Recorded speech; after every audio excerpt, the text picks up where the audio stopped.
Hey, this is Eric Davis with Let's Chop It Up. Just wanted to come on and discuss how do we heal from loss.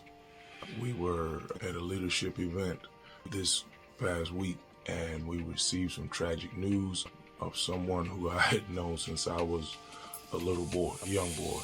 And he was a figure among figures. All right, he carried a big stature. His demeanor, all right, matched his stature. He was someone who we enjoyed being around, who we had loved to fellowship and worship with, him and his church family.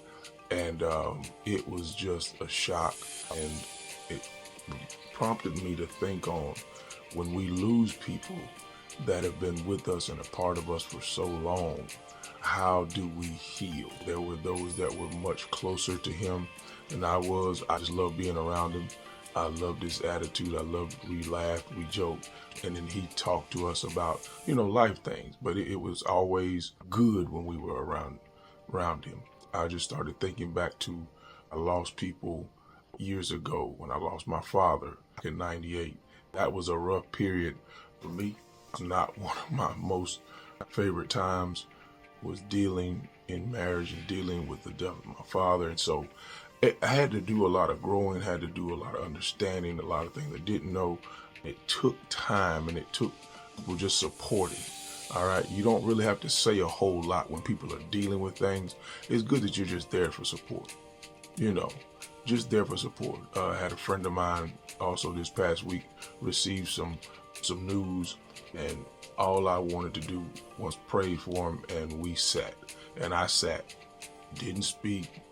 A lot of times you can do harm in just speaking. So I sat, whatever he needed me to do, I did. I sat there with him, and he needed to get it out, and he got it out. A lot of times that's what we have to do as men.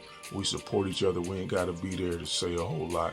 You don't have to be there to do a whole lot. Sometimes it's just being there is enough. All right. So we got to make sure that we're doing that part for one another. That's encouraging. People will remember those times, all right, that you were there for them in their time of need. So I want you to think on those things. How do we support? And then when they are ready to communicate and they want to talk, you talk. If it takes going to lunch, getting them out of the house, let's do that. If it takes getting together every now and then just to support them, let's do that. I know we get caught up in our own day-to-day, all right, and we do so much. But then when there's a need for our brother, let's make sure that we're available for our brother, all right? That we're available. And like I said, it doesn't have to be a lot of talking. You can get together, go out, hang out for a little bit, watch a game if you need to. Just, show your support. I think that says volumes about how you care for them, how you want to be there for them, you appreciate them. So just wanted to come on and talk on that real quick. Make sure we make time for one another, all right? Because we never know what we're going to have to deal with. Make sure we make time for one another because it's important, it's vital. We need each other. Am I my brother's keeper? All right? So that's ways we can encourage, communicate, talk, share, make sure that we support one another, all right? We're there for one another. I know, like I said, this may not be one of the most favorable posts, but I feel like it was something that needed to be talked about and shared.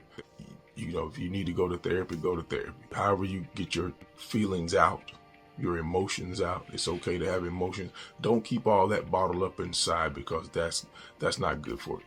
That's going to cause a whole nother problem. Something else may happen for someone else, and it may trigger what you have already gone through. So let's make sure that we're getting it out. We're dealing with people in the manner of supporting them as best we know how. And like I said, we ain't got to say a whole lot. So we just come in and sit down, all right, or be around just to know that they're there, that you're supporting them, that you're there for them. Let them know you love them, you appreciate them, all right?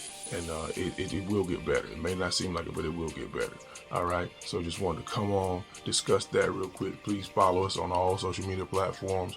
March the 29th is vastly approaching, all right? I think we got about 2 weeks. We'll be there in Cameron, Dove Road, on March the 29th, 10 a.m. The flyer's already out. We're going to chop it up real good. We're going to break up some stuff. Listen, man, I need you to support this thing. I need you to come out. All right, we're going to have a great time. All right, we always have a great time. We get some things discussed. We open up about some things. All right, we get healing on some things. So I need you to come out, invite someone. All right, come on out. We're going to enjoy it. We're going to chop it up real good. Follow me on all social media platforms. Like I said, you can click on the QR code. It has everything there. Let me know how you like everything that we've been talking about, the content we've been putting out.